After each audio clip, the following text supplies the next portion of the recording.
జరగని వింతేమి కాదే ఇది. పరిమళం వెంట పయనించే పరుగు తడబాటు పడుతోంది. పరిణయం దాకా నడిపించే పరిచయం తోడు కోరింది.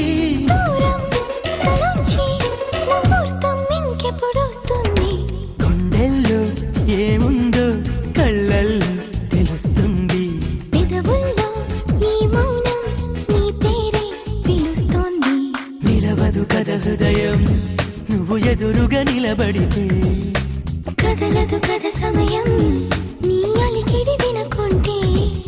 కలవరమో తొలివరమో తెలియని తరుణమిది.